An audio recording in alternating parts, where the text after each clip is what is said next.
De silence absolu, que chacun puisse se concentrer, regarder au Saint-Esprit, entendre ce qu'il lui souffle dans les oreilles. Notre Dieu parle.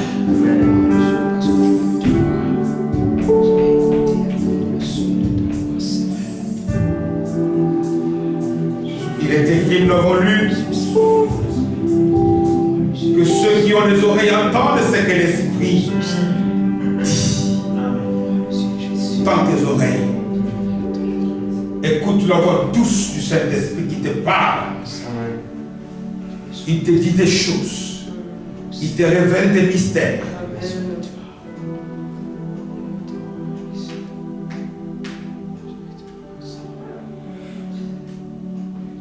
Tu te célèbres.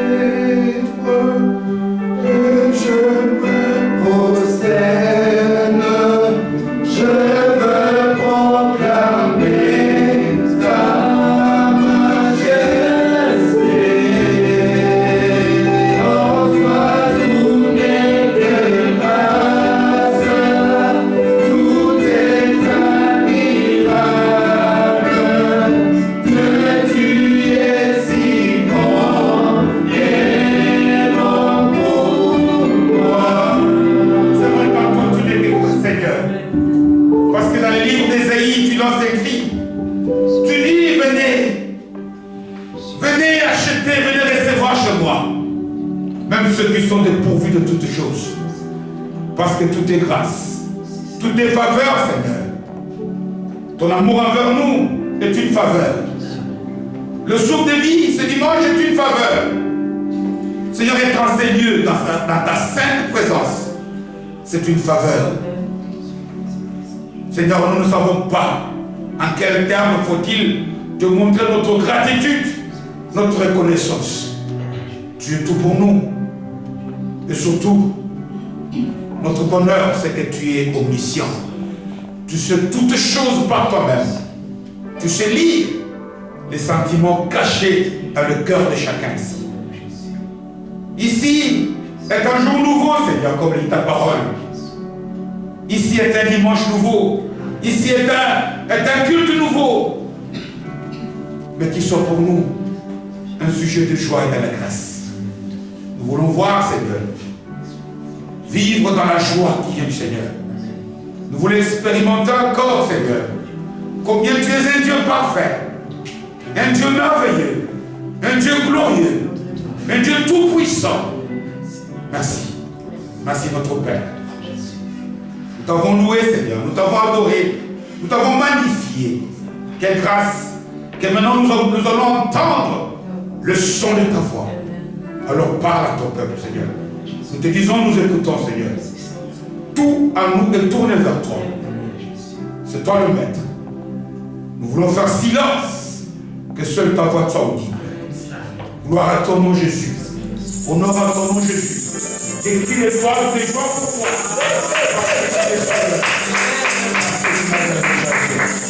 Amen.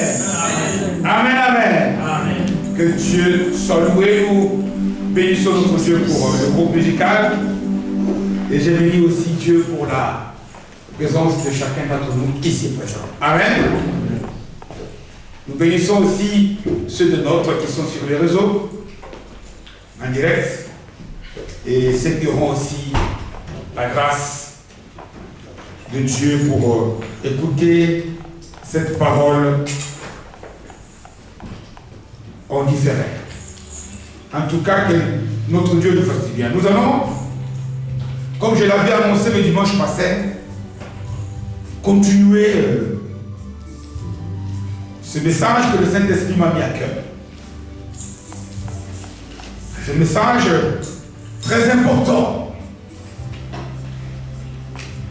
Nous avons dit le dimanche passé que Dieu donne un message au Christ, Jésus. Il lui dit, va parler à mes serviteurs.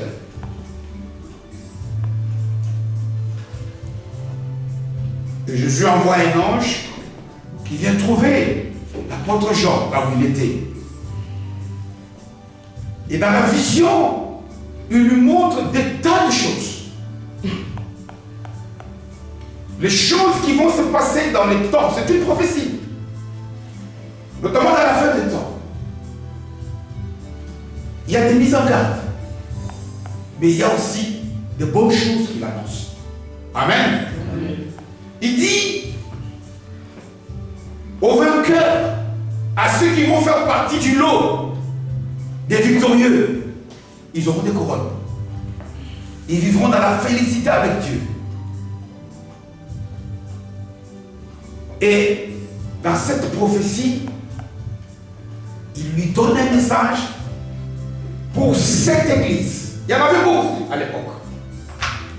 Et on vous dit pourquoi les 7? Pourquoi Dieu avait-il choisi les 7? Mais c'est tout simplement parce que l'état trouvé dans ces églises-là,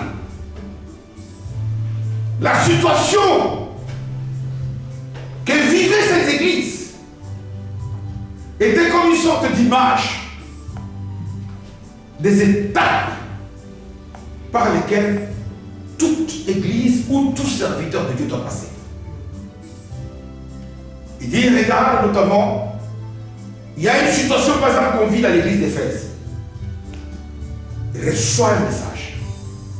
Et chacun d'entre nous ici, individuellement, ou chacun d'entre nous ici en tant que communauté, nous devons passer par là. Il y en a 7. Aujourd'hui, j'ai donné comme thème le chrétien dans la situation actuelle, dans la société actuelle, dans le monde tel qu'il est devenu aujourd'hui. Dans cette période qu'on appelle les temps de la fin, quelle est la situation du chrétien? Quelle est sa place? Quel est son état? Quelle est son utilité, le chrétien? Où il est? Quel est dans le monde moderne? Avec le niveau de la science, avec même l'évolution de la mentalité des gens, de la société, avec ce que les mœurs sont devenus. Quelle est encore la place du chrétien? Qu'est-ce même qu'il est devenu? En quoi peut-on encore compter sur le chrétien? Voilà toute une série de questions. Tu peux ajouter, il y en a beaucoup. Vaut-il encore la peine d'être chrétien?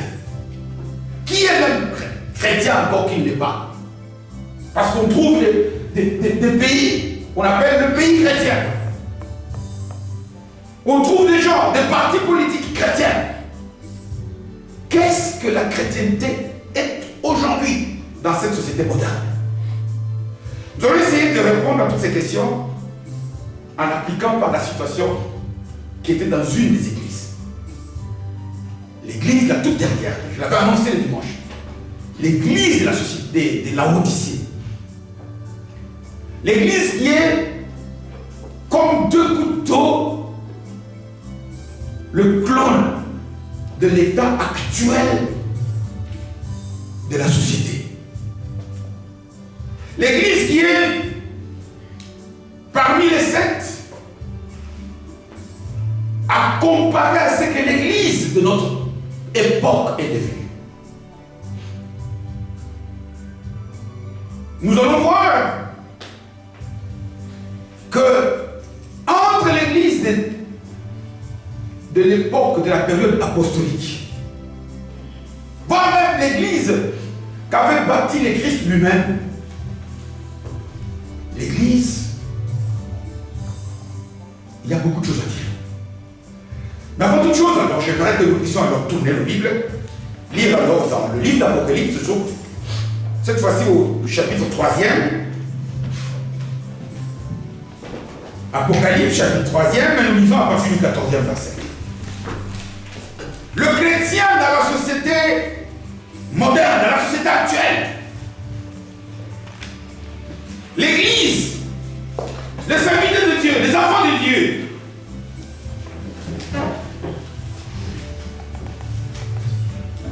quels sont les défis auxquels il est confronté? Quelle est son utilité? L'église compte-t-elle encore dans la société? Que Dieu nous aide. Parce que Jésus, le maître de l'église, compte beaucoup sur l'église. Apocalypse, chapitre 3e, nous lisons à partir du 14e verset. Le 3e chapitre, à partir du 14e verset. J'ai lu aujourd'hui, il est écrit ceci: 7e lettre à l'église de Laodicée. Donc c'est la toute dernière lettre. C'est le tout dernier message. La dernière situation. Donc la situation du temps de la fin. Et comme nous sommes, parce que maintenant on attend que quoi? Que le retour de Jésus. Nous sommes à l'ère, à la période, à l'époque de l'église de Laodicée. Il est écrit ici. Écrit. C'est Jésus qui parle. À Jean. À l'ange de l'église de Laodicée. Voici ce que dit l'Amen. Le témoin fidèle et véritable. Le commencement. J'aime bien notre prémisse. Lui, il a dit commencement. Ça sonne mal, les gens peuvent mal comprendre, parce que lui, il n'a pas de commencement. Le principe. Voilà la bonne traduction. Le principe de la création de Dieu. Jésus donc, comme il se présente. Et il dit à cette église, dans ce 15e notamment, je connais tes œuvres. Tu fais des choses. Et je sais que tu n'es ni froid, ni bouillant. Puisses-tu être froid ou bouillant? Sinon, je te vomirai de ma bouche. Tu me donnes la nausée.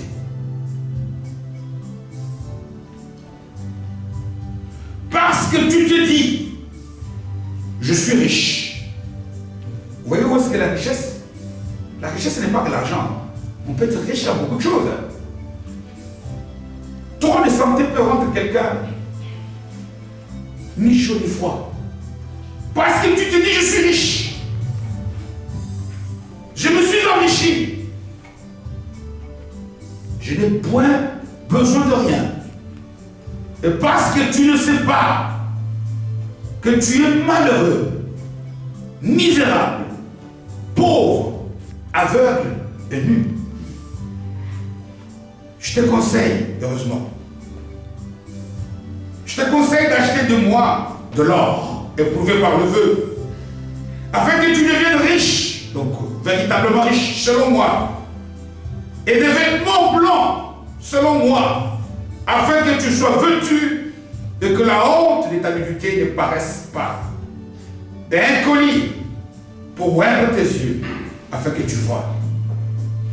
Moi, 19e verset, je reprends et je châtie tous ceux que j'aime. Et donc tu sais, et réponds-toi. Voici, c'est ça qui est le plus grave. Je me tiens à la porte et je frappe. Si quelqu'un entend ma voix et ouvre la porte, j'entrerai chez lui et je souperai avec lui et lui avec moi. Et il ajoute maintenant ici pour nous tous, parce que d'abord il a parlé à l'église de Laodicée, c'est lui, il n'a pas dit qui vaincra. Je le ferai asseoir avec moi sur mon trône, comme moi j'ai vaincu et me suis assis avec mon Père sur son trône. Que celui qui a les oreilles entende ce que l'Esprit dit aux églises, parole du Seigneur. C'est un message très important. Et ici, il y a des tas de choses à dire. Quand bien même on aura parlé aujourd'hui, je vous assure qu'il va rester encore des tas de choses à dire. Amen. Pourquoi? Parce que ce texte est bizarre.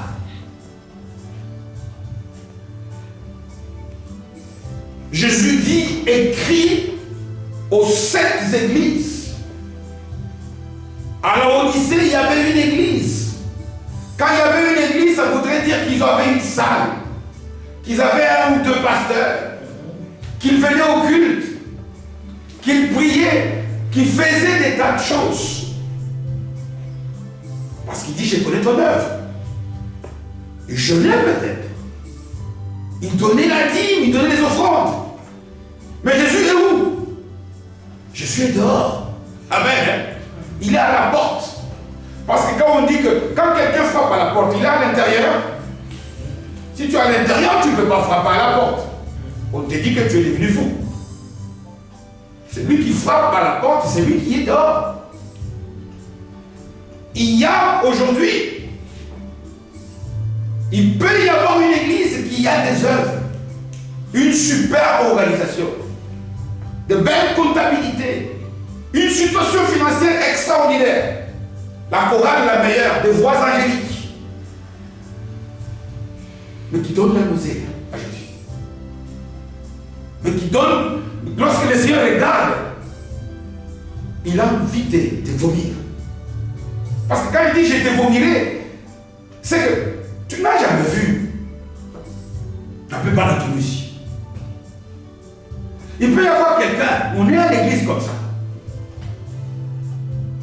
Quand tu connais réellement ce qu'il est, tu le regardes parfois dans un culte, tu pries. Toi, tu ne sais pas prier, il te déconcentre. Tu vois, il est concentré, il prie. Mais il te donne la nausée. Pourtant, il prie. Il y a ici, et c'est l'état de cet examen, on a envoyé. Jésus a dit à l'apôtre Pierre, tu écris aux églises, et il y en avait 7 qui ont été choisies. Des 7 églises, 2, celles qu'on verra plus tard par la grâce de Dieu, des Philadelphie, l'avant-dernière. Parce que maintenant, actuellement, au temps de la fin, il y a 2 églises qui vivent simultanément. Nous sommes au temps de la Odyssée et de Philadelphie. Amen. Et notre prière, c'est que Dieu nous révèle l'état mauvais de la Odyssée pour que nous puissions chercher à nous mettre vraiment au sein de l'église de Philadelphie. Et il dit, il a Philadelphie et Smyrne. Il a apprécié les œuvres. Il les a encouragés. Et chez eux, pas de reproche. Donc sur le 7, 2, Philadelphie surtout, et Smyrne, qui est des éloges. Jésus dit bravo. 4 autres, Pergame, Sardes, Éphèse, quoi encore? Pergame, Smyrne, Éphèse, et la 4e, je ne sais pas, on connaît les noms. Il fait des encouragements, et puis quelque part il dit, mais. Donc il lui donne des conseils, des choses qu'il peut corriger. Mais à la Odyssée, il n'y a que des critiques. Et ici, nous devons chacun d'entre nous arrêter pour nous dire, parce que j'ai dit, quand on parle aux églises, on peut voir l'église sur deux plans. Nous sommes d'abord individuellement l'église. Amen. Chacun d'entre nous ici est la maison de Dieu, le temple du Saint-Esprit. Et d'ailleurs, c'est le reproche que par Paul, Jésus fait aux Corinthiens, il dit, ne savez-vous pas? Pourquoi? Parce qu'il a vu leur mode de vie. Il dit, mais vous oubliez que vous êtes la maison de Dieu et que l'Esprit de Dieu habite en vous. Nous sommes individuellement la maison de Dieu, mais nous sommes aussi, comme on est là, la maison de Dieu. Le corps de Christ. Le corps mystique de Jésus. Et la toute première question est celle de savoir, quand Dieu te regarde, tu pries, tu jeûnes, il te classe ouf. Il t'encourage sur quoi? Lorsque chaque personne doit être, Paul le dit aux Corinthiens, examinez-vous d'abord vous-même. Amen. Chaque personne ici, dans sa marche de tous les jours, dans sa vie spirituelle, dans sa vie même dans la famille, tu dois t'examiner, tu dois te dire, où est-ce que j'en suis par rapport à ma vie?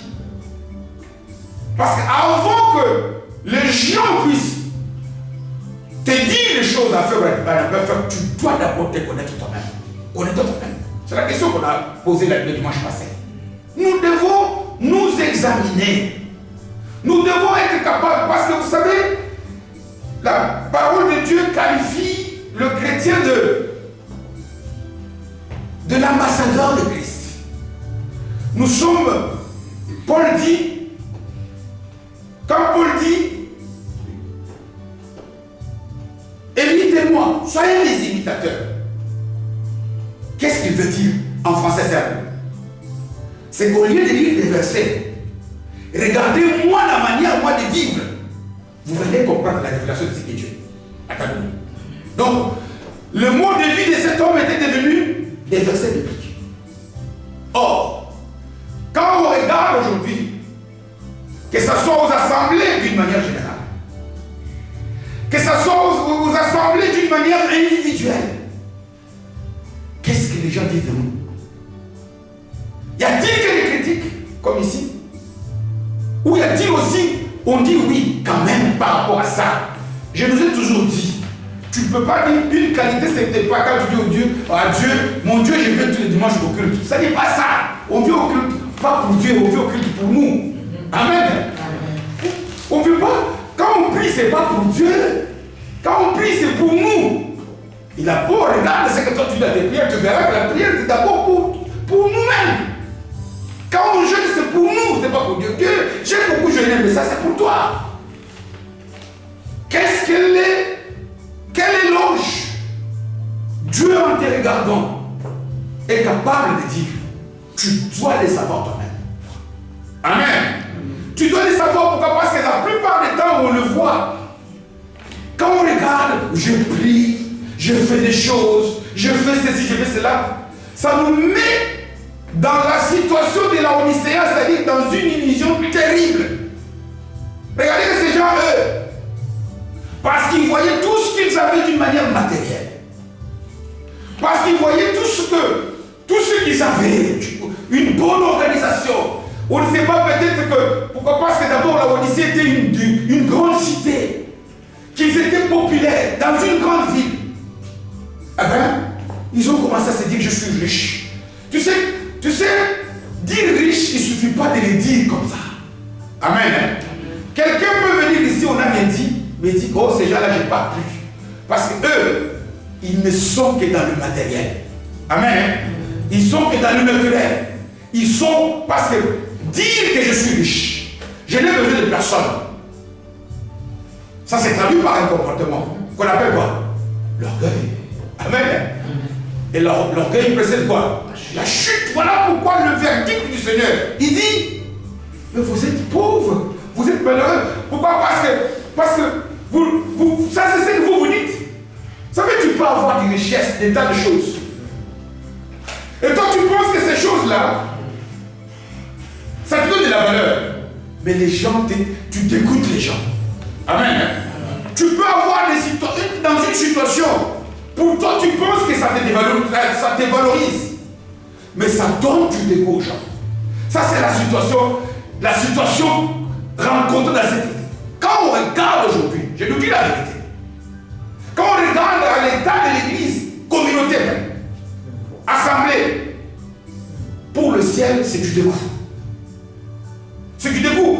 Parce que quand on parle de richesse, la poursuite des églises chrétiennes aujourd'hui, c'est devenir, quand on dit devenir l'église la plus grande, savoir la meilleure salle, savoir le plus de gens. Est-ce savoir les gens. C'est ça la vie de Dieu. Dieu cherche des chrétiens.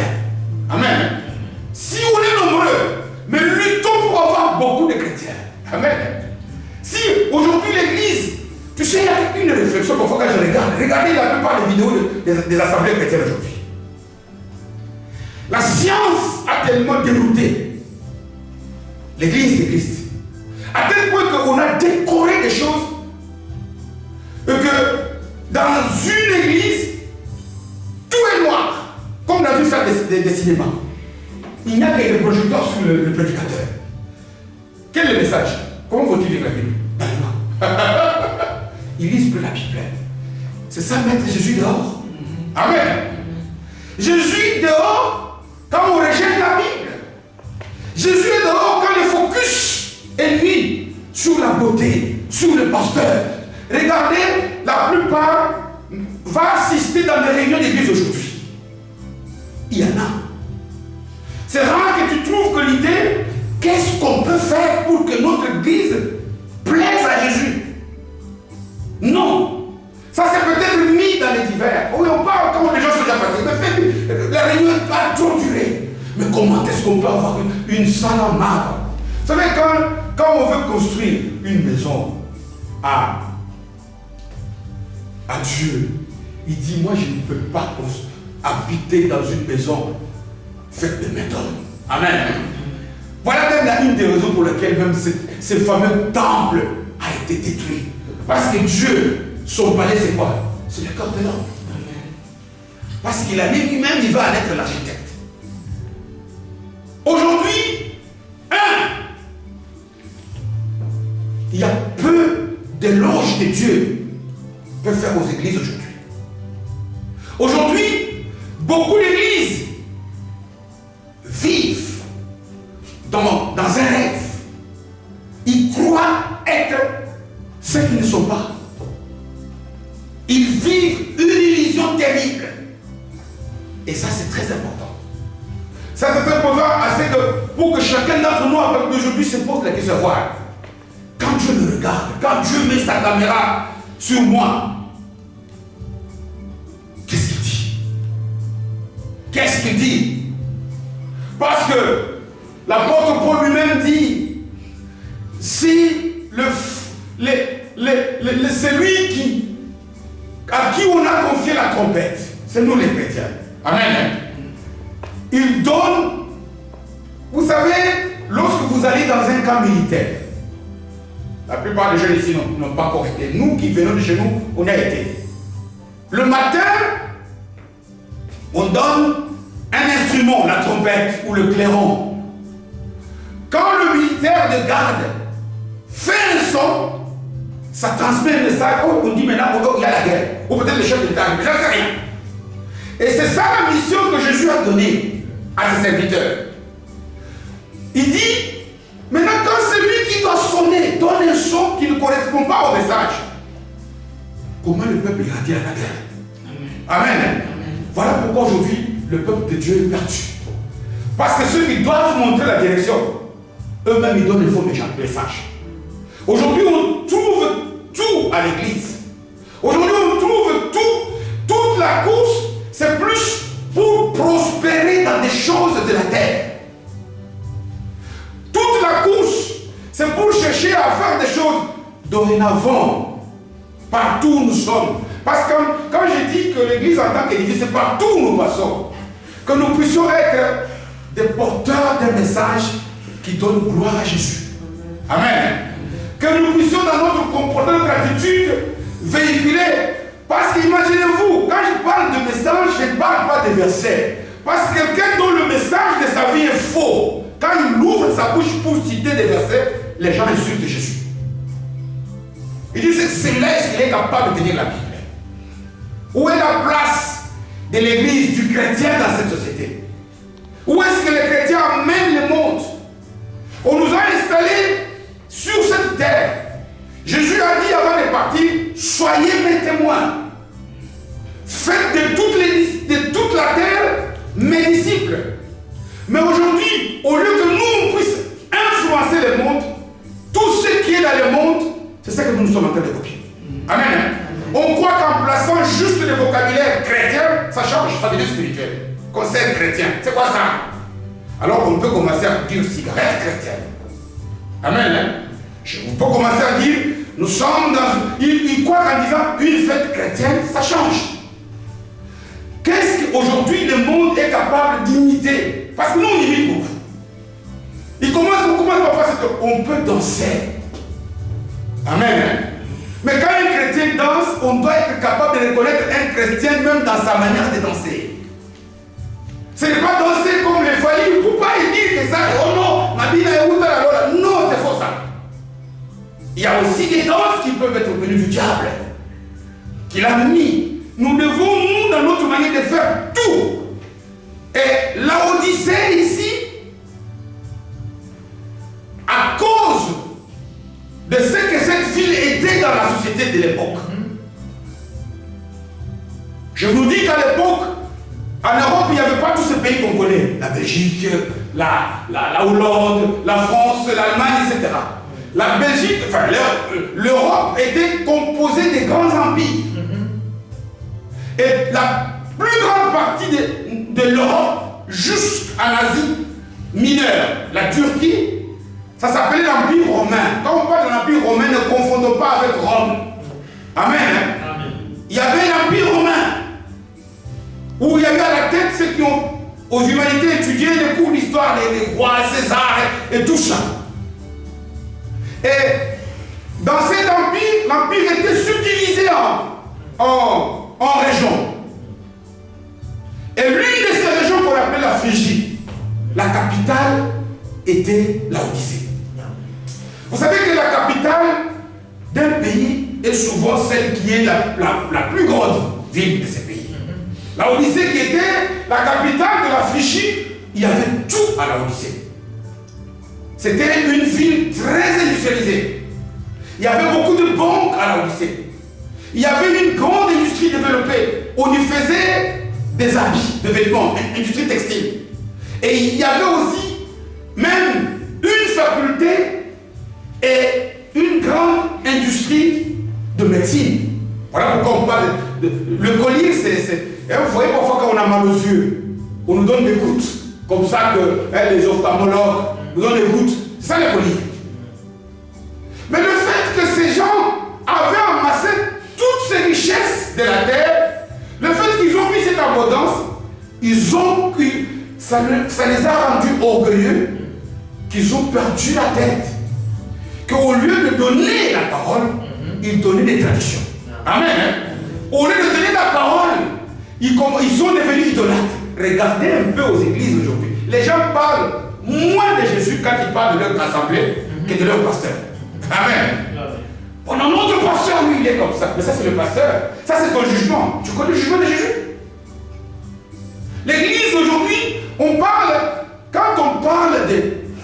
J'ai déjà évoqué cette histoire, que ça nous donne. Je ne sais pas si le frère Javari est au courant. Vous savez comment au Congo, à Lingala, on appelle le porte-monnaie? God. God, c'est quoi en anglais? Je m'en rappelle le nom. L'argent. Hein? La porte-monnaie. Où est l'argent? La recherche de l'argent est devenue le dieu des Congolais. Quelqu'un peut oublier là où il a oublié sa Bible. Mais là où il a mis son... Si quelqu'un se souvient maintenant qu'il ne sait pas où il a son porte-monnaie, il peut écoutez, il va quitter lequel qui va passer. Parce qu'il doit aller trouver son porte-monnaie.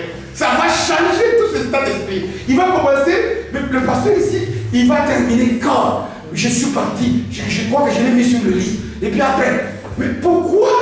Et nous on l'appelle God. Vous savez, on doit supprimer ces choses dans notre langage. Amen. Comment le porte-monnaie, c'est notre God. Aujourd'hui, les objectifs, nous avons déplacé le curseur. Le curseur n'est plus sur Jésus. Voilà pourquoi il dit je suis. Il a encore beau. Parce qu'on l'a chassé. Au lieu de partir, il frappe encore à la porte. Amen. Hein? Acclamons le Seigneur Jésus.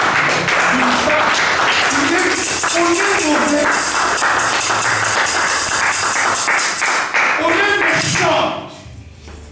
On l'a mis dehors. Mais il trouve encore du temps, non seulement de frapper et de résister. Amen. Voilà pourquoi lorsqu'il vient devant cette église, il commence par se présenter. Je l'ai déjà dit. Quand quelqu'un frappe ici, il dit, oui, je suis facteur. C'est qu'il veut nous donner un message. Amen. Si quelqu'un frappe ici, je suis le curé, il veut me donner un message. S'il frappe ici, je suis le bourgmestre des peines. Vous allez voir, nous tous ici, on va changer. Pourquoi? Parce que dans la présentation, quelqu'un nous donne déjà des messages. Si nous lisons toutes les lettres qui ont été envoyées aux 7 églises, Jésus se présente de manière différente. Et ici, il utilise 3 qualificatifs. D'abord, l'amen.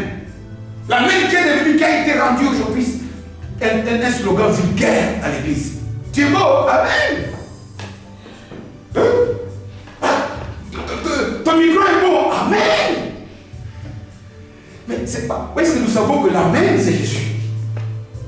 Est-ce que nous savons? La plupart de nous, nous savons ce que ça voudrait dire. L'amen c'est Jésus.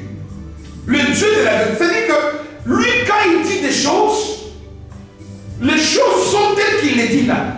Amen. Donc voilà pourquoi Jésus est la vérité. Si tu veux savoir des choses, ne laissez pas par rapport à ce que tu sais, ou les gens te disent. Si tu veux savoir la vérité, tu dois chercher à la connaître par rapport à ce que Jésus dit. Voilà pourquoi il dit je suis l'amen. Ainsi, donc les choses se passent telles que lui les dit. Ainsi soit-il. Amen. Que les choses sont telles que Jésus les définit. Qu'est-ce que Jésus définit de nous? Quelles sont les priorités que Jésus a définies pour une église? Quelles sont les orientations que chacun d'entre nous puisse trouver des réponses à toutes ces questions?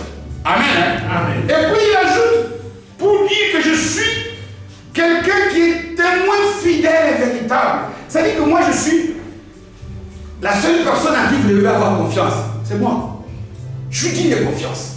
Et puis je suis le principe de la création. C'est par moi et pour moi que toi a été créé.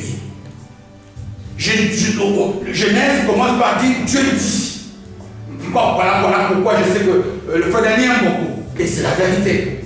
Il se présente comme étant quoi? La parole de Dieu. Parce que Jésus est le principe. Ce n'est pas la parole que Dieu a fait. Jean le dit dans l'évangile. Amen. Amen. Je suis dorénavant. Même quand on écoute des pasteurs, ne disons pas Amen à n'importe quoi. Il dit ne faites pas foi à tout esprit. Dans le ton de la fin ici, quand il dit qu'il va nous séduire le diable, c'est qu'il y a aussi des prédications du diable. Des choses qui sont centrées sur les choses de la terre. Des gens aujourd'hui définissent une bonne église par rapport aux critères qui ne sont pas les critères de la Bible. Une bonne église, c'est l'église où Jésus est la tête. Une bonne église, c'est l'église qui a placé la parole de Jésus, qui a sorti toute forme d'idole. Une église sans mélange. Une église sans, où il n'y a pas, où quand on parle d'idolâtrie, les gens ne voient que le Zeus, tous les faux dieux là. L'idolâtrie, c'est quelque chose qui n'est pas Dieu, qui prend tellement de la place dans ta vie et qui t'a dominé la place que Dieu t'a pris. Amen. Voilà pourquoi aujourd'hui, les gens peuvent se tuer dans une église pour peu de choses. Pour des choses qui ont très très peu d'importance. Alors, Jésus se présente. Pourquoi? Parce qu'il nous met en garde. Les lettres de cette église sont des avertissements. Ce sont des conseils qu'il nous donne. Ce n'est pas qu'il nous condamne. Aujourd'hui encore, il est là, il frappe. Il frappe, mais il dit, d'abord il faut entendre. Et puis deux, il faut ouvrir. Et lorsqu'on entend et on ouvre, on fait des choses là, c'est alors qu'il va changer.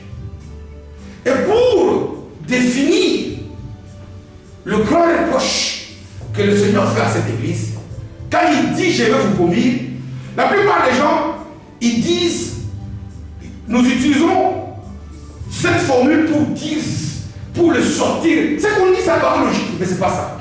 Parce que, quel est le reproche? Pourquoi est-ce qu'on reproche à cette église le fait d'être tiède?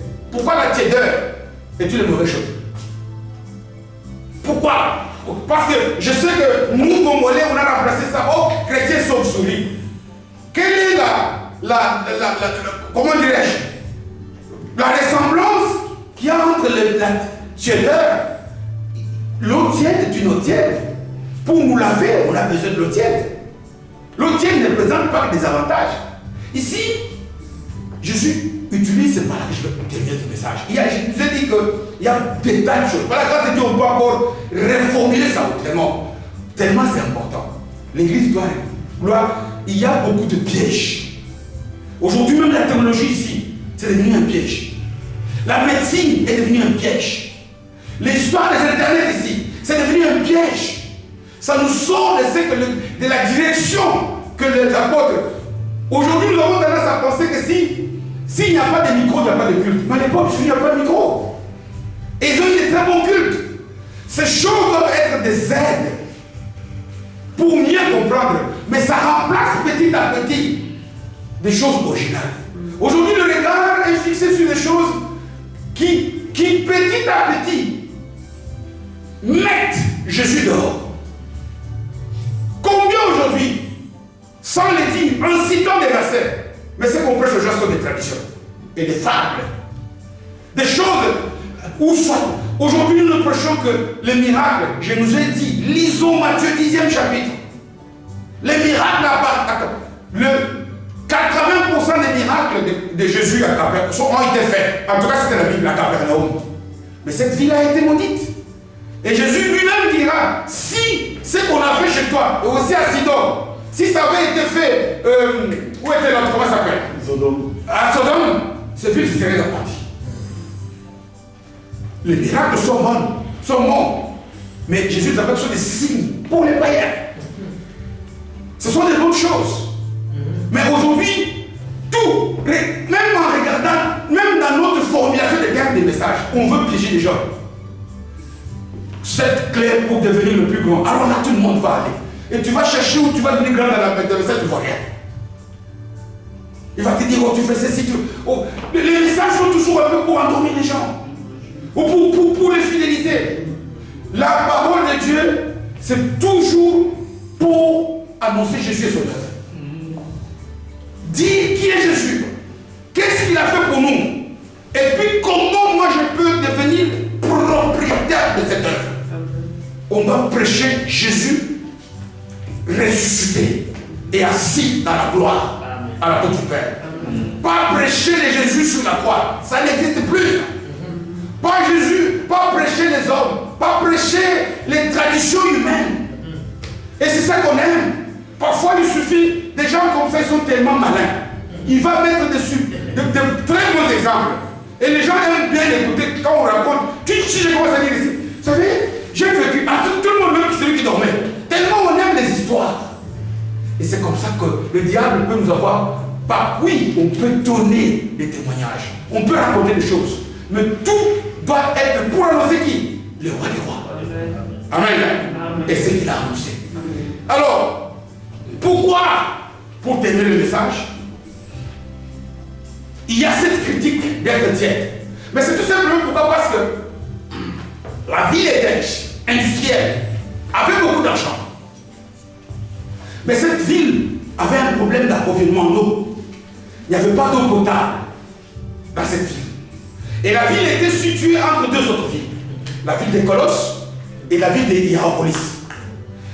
À Hiérapolis, il y avait ce qu'on appelle en français, pour ceux qui ont étudié les geysers. On trouve ça en Europe, comme en Islande. C'est des sources, je crois, après aussi on doit trouver des gens comme ça, vers ça sort de l'eau chaude. L'eau sort de la terre, mais elle est toute chaude. Et vous voyez qu'à Elisenbrunn, les gens vont prendre cette eau-là, pourquoi? Pour boire. Parce qu'on dit qu'elle a des vertus curatives. Donc elle soigne, elle guérit. Ça c'était à Hiérapolis. À Colosse, il y avait de l'eau fraîche. Maintenant, on avait construit comme, on appelle en français des aqueducs, des sortes de tuyaux qui reliaient Hiérapolis à la Odyssée et Colosse à l'Odyssée. Colosse était une dizaine de kilomètres, de deux villes, une dizaine, quinzaine de kilomètres de... Quand l'eau chaude de Hiérapolis quittait Hiérapolis, quel était le but de l'eau? Le but, l'eau chaude, la plupart d'entre nous, je ne sais pas si vous êtes allés au Brunnen, des usines Brunnen. Il y a des tas de gens là qui viennent prendre de l'eau. Et si vous allez là, cette eau chaude était pour guérir. Mais à cause de la distance, l'eau arrivée à la Odyssée déjà tiède. La même chose aussi que l'eau qui venait de Colosse, elle venait pour des intérêts. Mais à cause de la distance, elle ramassait dans les ateliers beaucoup de saleté. L'eau tiède là, ici, elle est dénoncée parce qu'elle devenait, elle arrivait inutile. Amen. Ici, Jésus veut dire, nous manquons d'utilité. Et j'aimerais que chacun d'entre nous ici à partir d'aujourd'hui travaille pour savoir en quoi je suis utile à Jésus. On pourrait dans la suite, par exemple, voir la parabole des talents. Pas chacun d'entre nous ici, du plus petit au plus vieux, il y a un domaine. Le Saint-Esprit donne des dons à tout le monde, où Jésus attend que tu sois utile. Quand tu es inutile, tu es tiède. Tu donnes la nausée au Seigneur.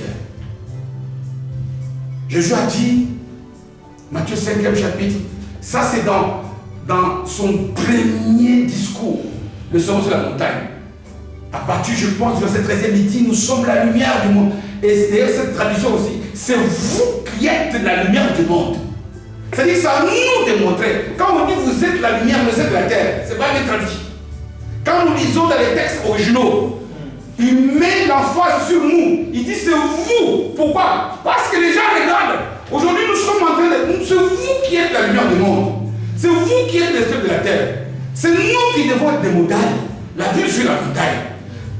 Aujourd'hui, nous devons être bouillants. Voilà pourquoi il dit tellement du zèle. Nous devons être chauds. On doit donner la chaleur à ceux qui sont dans le froid. Nous devons donner aussi étancher la soif de ceux qui ont soif. C'est ça le rôle de l'Église. Aujourd'hui, prêcher Jésus, c'est utiliser la parole pour que change nos vies.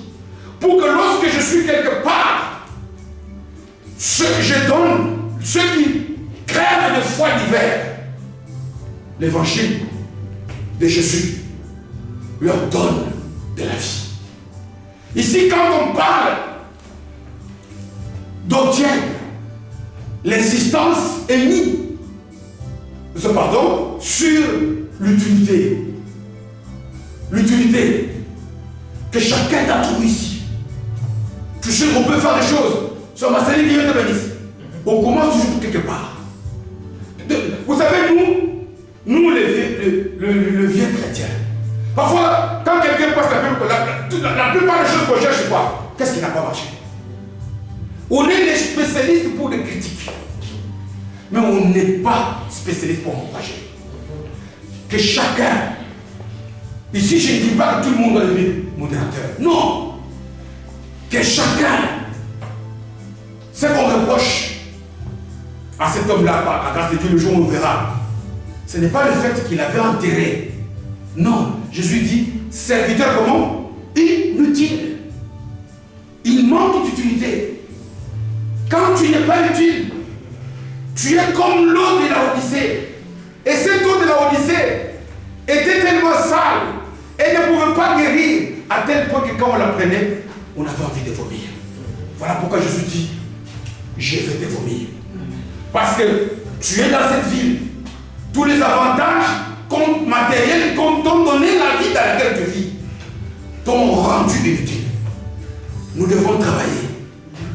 Nous devons nous travailler pour que chacun d'entre nous ici fasse de Jésus le centre de sa vie. Et que chaque jour, on dit que la parole de Dieu est un miroir, Paul le dit. Tu puisses chaque matin, pour sortir, on se regarde, pour voir si on a bien peigné. Mais il y a aussi le miroir de la parole. Je n'ai jamais vu, quand normalement, quand on est un chrétien, celui qui devait exhorter à une prière de paix n'est pas là. Toi, tu peux le faire. Eh non, non, je n'ai pas préparé. Tu te dis que je n'ai pas eu la parole ce jour-là.